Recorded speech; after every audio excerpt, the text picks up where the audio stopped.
मैनपुरी के करहल थाना क्षेत्र में पूर्व दिनों ट्रक लूट की घटना को अंजाम दिया गया था। इस संबंध में पुलिस अधीक्षक के निर्देशन में लूट के खुलासे के लिए कई टीमें भी लगाई गई थी, जिसके कार्रवाई के चलते पुलिस ने ट्रक में रखा 55 लाख का सामान व ट्रक को बरामद कर लिया है। साथ ही पुलिस ने इस मामले में 3 अभियुक्तों को भी गिरफ्तार कर लिया है। 30 तारीख को NH से एक ट्रक लूटा गया जो जयपुर से वाराणसी सरसों का तेल लेके जा रहा था। हिमानी ब्रांड का ये तेल था। तेल की कुल कीमत 30 लाख रुपए, 25 लाख रुपए का ट्रक अर्थात 55 लाख रुपए की लूट हुई और लुटेरों ने इनको पकड़ करके जालौन के कदौरा क्षेत्र में डाल दिया था। वहां अभियोग पंजीकृत किया गया, वहां से विवेचना यहाँ ट्रांसफर हुई। 5 टीमें इसमें बनाई गई। 5 टीमों द्वारा इसमें लगातार प्रयास करके 3 अभियुक्तों को गिरफ्तार किया गया है। इनके कब्जे से लूटा गया ट्रक और वो 30 लाख रुपए का सरसों का तेल, साथ ही एक होंडा सिटी गाड़ी जिससे इन्होंने लूट की घटना कारित की थी और घटना में प्रयुक्त ट्रैक्टर ट्राली ये बरामद हुआ है। अभी इनके 6 साथी और फरार हैं। साथ ही एक लोडर गाड़ी जो इसमें इस्तेमाल किया गया था उसकी भी तलाश की जा रही है। बहुत ही शातिर गैंग है और पुलिस की इस वर्कआउट पे ADG जोन आगरा महोदय द्वारा 50,000 रुपए का नगद इनाम दिया गया है। साथ ही शासन द्वारा भी पुरस्कृत किया जाएगा, ऐसा PS होम सर ने बताया है। तो ये एक अंतर्राज्यीय गैंग है जो विभिन्न उसमें जाकर के ये लूट की घटना कारित करते थे। इनका लंबा चौड़ा आपराधिक इतिहास है। पूर्व में भी कई घटनाएं इनके द्वारा की गई हैं। 14 की कार्रवाई भी एक अभियुक्त के विरुद्ध हो चुकी है। गैंगस्टर की भी कार्रवाई हो चुकी है। इनके अन्य गतिविधियों की जानकारी की जा रही है। इसमें एक अभियुक्त वहां एक करहल में स्कूल को भी संचालित करता था, जहां स्कूल में सरसों का तेल भारी मात्रा में बरामद हुआ। अभी इनके पूरे गिरोह का, इनकी गतिविधियों का पता लगाया जा रहा है और जो भी तथ्य आएंगे तदनुसार वैधानिक कार्रवाई की जाएगी। खबर कन्नौज से है, जहां छिबरामऊ तहसीलदार को हटाने के लिए कलेक्ट्रेट में भाजपा कार्यकर्ताओं ने धरना प्रदर्शन किया। वहीं जिलाधिकारी कार्यालय के बाहर भाजपा जिलाध्यक्ष नरेंद्र राजपूत, 13वां विधायक कैलाश राजपूत, युवा मोर्चा जिलाध्यक्ष अभिमन्यु ठाकुर व भाजपा नगर अध्यक्ष आशुतोष मिश्रा समेत करीब 50 से अधिक नेताओं ने प्रदर्शन किया। साथ ही अफसरों पर भाजपाइयों का शोषण करने का आरोप भी लगाया है। खबर बांदा से है, जहां अनियंत्रित रोडवेज बस ने एक युवक को और वाहन को जोरदार टक्कर मार दी। इस दौरान हादसे में युवक गंभीर रूप से घायल हो गया है, जिसे इलाज के लिए अस्पताल में भर्ती कराया गया है। वहीं पूरा मामला बांदा नगर कोतवाली के पास का बताया जा रहा है। उधर बैंक से वापस आ रहे थे तो इधर से रोडवेज बस वालों ने लगभग 3-4 गाड़ियां एक साथ निकाली, जिसमें से एक जो जिसको हम हॉस्पिटल लेकर आए हैं, ये बस वाले को रोक रहा था कि मेरी भाभी है, प्रेग्नेंट है, मेरी जाम लगा हुआ था कि उनको पहले निकल जाने दीजिए, इसके बाद आप निकालिए। रोडवेज वाले ने इसको पूरा दबाते हुए, पूरा घसीटते हुए आया और इतनी तेजी से जब देखा कि ये दब गया तो हम मेरी स्वयं की गाड़ी है, 4 पहिया में पूरा मारा तो पूरी जो है तो गाड़ी मेरी डैमेज हो गई। किस तरीके से घायल हुआ है और गंभीर चोटें हैं? अब वो आपके सामने पूरा जो है तो उसने पूरा दबा ही दिया, पूरा इधर से। कितनी देर जाम लगा रहा वहाँ पर? अभी भी जाम लगा होगा, आधे घंटे से जाम लगा हुआ है। 3-4 गाड़ियां फिर भी वो जबरदस्त। क्या हुआ, रोडवेज वाला पकड़ा गया? गाड़ी में भी चढ़ा दिया गया है। मुझे लगता है रोडवेज वाला या तो ड्रिंक किया था या तो पगला गया था, कुछ ना ऐसा था, क्योंकि हाँ मेरी गाड़ी में चढ़ा दिया। क्या कोई कार्रवाई हुई? पुलिस पहुंची क्या? कोई पुलिस नहीं पहुंची। कम से कम आधा घंटा तक जाम लगा रहा, ना वहाँ कोई पहुंचा, ना तो वो रोडवेज वाले आए कि इसको लिवा के हॉस्पिटल। कितनी देर हो रही घटना हुए? मैं स्वयं, हम सब लोग मिल करके हॉस्पिटल। कितनी देर पहले की ये घटना है? ये अभी आधा घंटे पहले। शाहजहांपुर पुलिस ने अवैध शस्त्र फैक्ट्री का एक बड़ा खुलासा किया है। पुलिस ने अवैध शस्त्र फैक्ट्री के साथ एक युवक को गिरफ्तार किया है।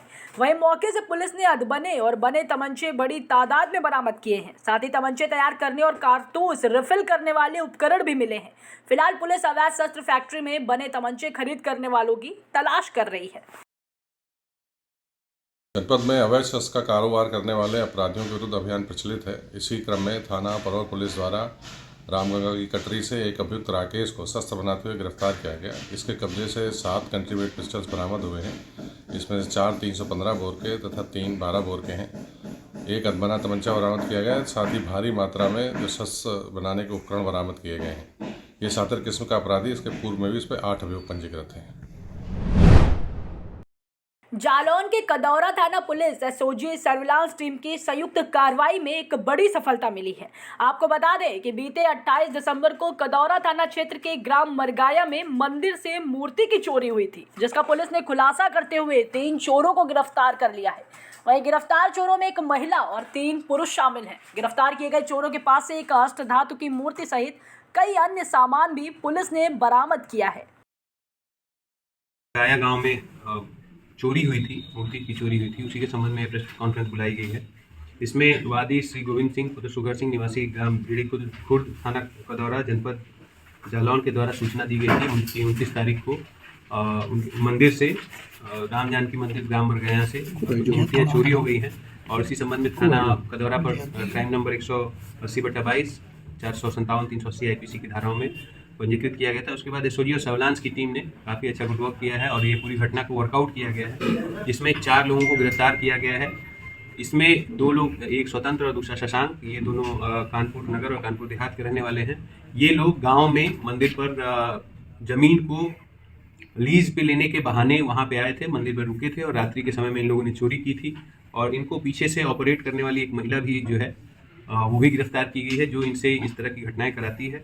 और इन्होंने जब मूर्तियां चोरी की उसके बाद मोटरसाइकिल से कदौरा से लेकर भागे ये लोग, तो इन्होंने उनको लगा कि मूर्तियां अष्ट धातु की है और उसके अंदर में हीरे मोती हो सकते हैं। इस चक्कर में उन्होंने मूर्तियों को काट दिया था रास्ते में ही, जैसे ही भागे ये लोग, और उसके बाद उन लोगों ने उसको गला के बेचने का प्रयास किया था। यद्यपि जब इन्होंने गलाया तो रांगा की मूर्तियाँ निकली और कबाड़ी को जिसको बेचा था सोमचंद जायसवाल, उसको भी पकड़ा है हमने। और जब ये एक मूर्ति काटने के बाद इनको नहीं मिला तो उसके बाद इन्होंने दूसरी मूर्ति को वहीं पे एक छोटी सी नदी है पांडू नदी, उसमें फेंक दिया था, जिसको फेंकी हुई मूर्ति को भी गोताखोरों के माध्यम से काफ़ी सघन तरीके से चेकिंग कराई गई और फिर ये रिकवर किया गया, जो अभी आपके सामने मूर्ति रखी हुई है। तो इस तरह से इन चारों अभियुक्तों को गिरफ्तार कर थाना कदौरा से जेल भेजा जा रहा है और आगे की विधिक कार्रवाई की जा रही है। महोबा जिले से एक हैरान कर देने वाला मामला सामने आया है। आपको बता दें कि महोबा के करबई में खुलेआम जहरीली शराब बच्चों से बिचवाई जा रही है। वहीं बच्चों से बिचवाई जा रही अवैध शराब का वीडियो सोशल मीडिया पर काफी वायरल हो रहा है, जिससे जिला प्रशासन के ऊपर अनेक सवाल उठ रहे हैं। जी कितनी की है? ये 70 की। लाल वाली है क्या? हाँ। इसकी सफेद वाली 3 ही है क्या? 4 है। कहाँ है 4? ये तो लाल की है ना? सफेद की है। कैसी कलर में? अच्छा, कितनी की दी है? 55 सब 55 की। कितना हुआ? 500 रुपये। कितने पीस है? 4 तो सफेद के हैं। अच्छा, 55 के। अच्छा, क्यों निकल जाएगी?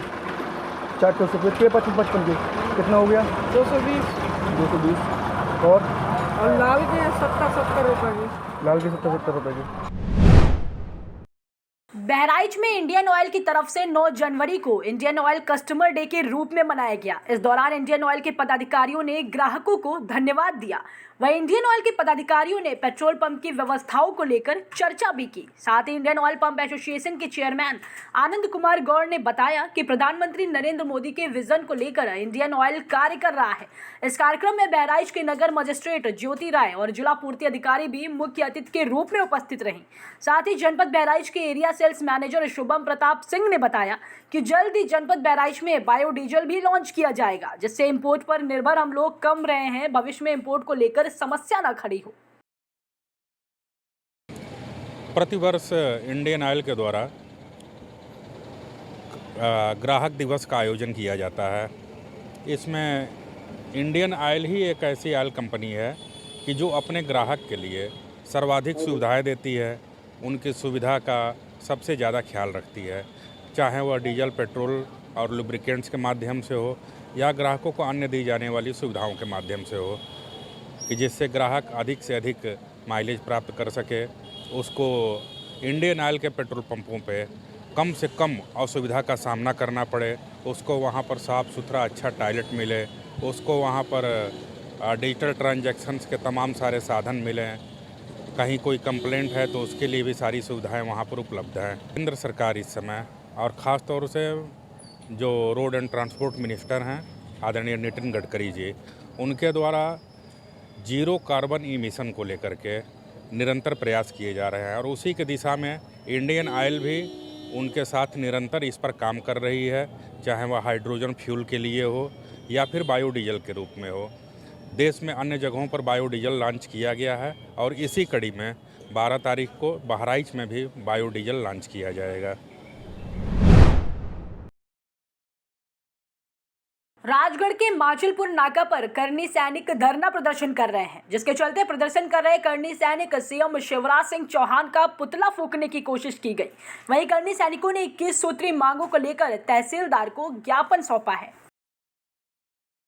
आंदोलन करनी सेना परिवार के नेतृत्व में सर्व समाज को लेकर किया जा रहा है। उसमें हमारी 21 सूत्री मांगे हैं। अगर सरकार 21 सूत्री मांगे नहीं मांगती है तो हमारा जन आंदोलन चल ही रहा है। हर जगह सरकार का विरोध किया जा रहा है। तो अगर सरकार ने हमारी मांगे पूरी नहीं करी तो इसी तरह यह आंदोलन आगे चलता रहेगा और अनशन पे भी बैठे हैं सब लोग। करनी सेना जिंदाबाद, करनी सेना जिंदाबाद। आप मुख्यमंत्री का पुतला जलाने आए थे, क्या पुतला दहन किया है? हाँ, मुख्यमंत्री का पुतला दहन किया गया है टीम के द्वारा और तहसीलदार महोदय को भी ज्ञापन दिया गया है इस संबंध में। हमीरपुर जनपद के नगर सरीला में उप जिलाधिकारी के निर्देशानुसार खाद्य सुरक्षा अधिकारी व नायब तहसीलदार की संयुक्त टीम ने नगर सरीला की खाद्य पदार्थों की दुकानों पर छापा मारा। साथ ही निर्देश दिए कि मिष्ठान भंडार की सभी दुकानदार प्रयोग में कर रहे तेल को 1 बार या 2 बार प्रयोग कर सकते हैं। अगर इसे ज्यादा बार प्रयोग करते हैं तो बड़ी कार्रवाई की जाएगी। वहीं परचून के दुकान मालिक को लाइसेंस न दिखाने पर फटकार भी लगाई। सरीला साहब के निर्देश के क्रम में और नायब तहसीलदार साहब के साथ आज जो मैं खाद्य सुरक्षा अधिकारी हम लोगों ने आज दुकानें चेक करी गई हैं जी। खाद्य पदार्थों में मिलावट की शिकायतों को दूर करने के लिए तथा उनकी साफ सफाई देखने के लिए दुकानों में और उचित रखरखाव सर अभियान चलाकर जी ये जांचें करी गई हैं। उनको 1 हफ्ते की मोहलत दी गई है। जो जो दुकानों में कमियां पाई गई हैं 1 हफ्ते के अंदर उनको दुरुस्त कर लें, अन्यथा उन पर अगली कार्रवाई होगी। इसी क्रम में ये टैंक भी पकड़ा गया है। अच्छा, टैंक में क्या कमी पाई गई दूध के टैंक में सर जी? दूध के टैंक में अभी ये लोग फिलहाल दूध के कागज़ नहीं दिखा पा रहे हैं और फूड लाइसेंस नहीं दिखा पा रहे हैं, जिसको इनको टाइम दिया गया कि ये मंगवा लें और दिखा दें। खाद्य पदार्थ बिकने की कोई भी घटना होगी उसके खिलाफ कार्रवाई की जाएगी। इसी क्रम में फूड सिक्योरिटी ऑफिसर सरीला और नायब तहसीलदार सरीला की ज्वाइंट टीम ने इंस्पेक्शन किया है। इसमें जो मिठाई की दुकानें हैं वहाँ खोयों में अगर कोई मिलावट है या किसी भी प्रकार का कोई भी वो सिंथेटिक आइटम यूज़ कर रहे हैं, इस तरह दूध के भी अगर मिलावट है या कोई भी रिफाइंड या सरसों के तेल में कोई मिलावट है तो जांच कराई जा रही है। सभी लोगों को सचेत किया जा रहा है कि किसी भी स्थिति में ऐसी कोई मिलावटी खाद्य पदार्थों का बिक्री ना करें, अन्यथा उनके विरुद्ध नियमित कार्रवाई की जाएगी। भागलपुर एडीजे 7 पॉक्सो कोर्ट के न्यायाधीश लवकुश कुमार ने युवती से रेप मामले में शिक्षक नीरज मोदी को 14 साल की सजा सुनाई है। वहीं 1 लाख रुपए का जुर्माना भी लगाया गया है और 3 लाख रुपए का मुआवजा पीड़िता को देने का आदेश दिया गया है। आपको बता दें कि 14 अक्टूबर 2018 को शौच के लिए गई युवती के साथ शिक्षक ने रेप की घटना को अंजाम दिया था। जो है पॉक्सो केस नंबर 5754/18 का केस था। इसमें एक सबसे बड़ा बात है क्या कि ये जो पीड़िता जो है वो शौच के लिए गई थी 14/10/18 को दोपहर में, और उसी समय ये नीरज मोदी जो इस शिक्षक है उसके साथ ज़बरदस्ती इसके लड़की के साथ बलात्कार किया।